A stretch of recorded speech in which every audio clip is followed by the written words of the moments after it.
SubhanAllah, Yusuf alayhi salam said something to himself. قَالَ أَنْتُمْ شَرٌّ مَكَانًا وَاللَّهُ أَعْلَمُ بِمَا تَصِفُونَ. What an evil position you all are in. And Allah knows what you're planning. He said it to himself. And imagine if there's like a microphone on the inside of the heart and amplifying it. What he said to himself in his pain is in the Quran. Meaning billions of people have recited out loud what a man said to himself in that pain as he swallowed it for the sake of Allah subhanahu wa ta'ala. That is so profound, subhanAllah. And it's one of the greatest ways that you can see validation, like Allah Azza wa Jal showing Yusuf alayhi salam and showing us that the cry of the believer to himself is not lost. You know, you might say to yourself, here's how shaitan gets to you. Shaitan says, are you going to let that go?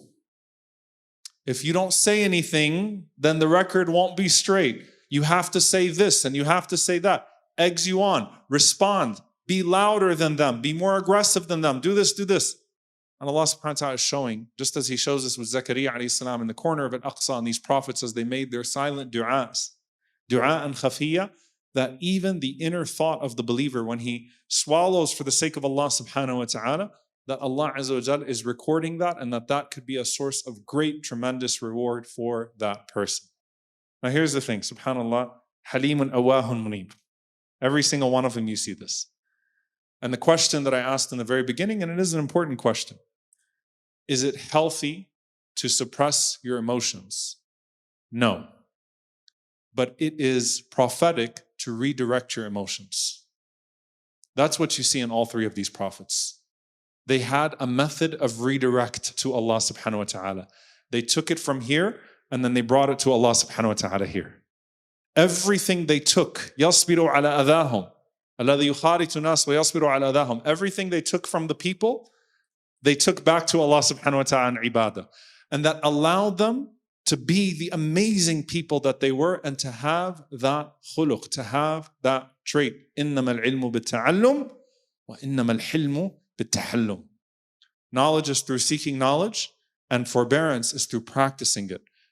And dear brothers and sisters, if you simply suppress your emotions and hold it in all the time and you don't talk to Allah subhanahu wa ta'ala with it, then at some point you're just going to explode. At some point it's just going to come out in the worst way. And that's the thing. So a lot of people, they take, and then eventually the balloon pops. And then it all breaks loose, right?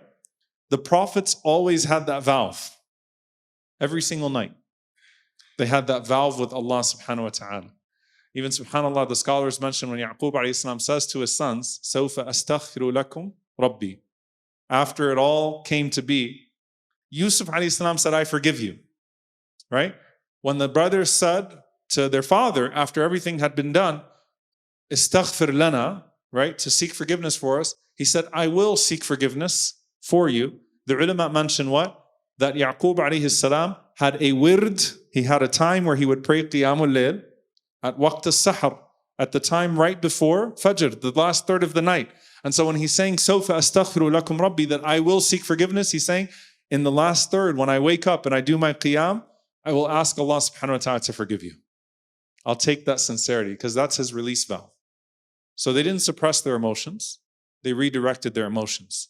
That's why the prophets of Allah were able to endure the greatest trials, because they had the greatest outlet with Allah subhanahu wa ta'ala. That's why the prophets were able to endure this mission, because they knew who they were doing it for, and they always turned back to Allah subhanahu wa ta'ala.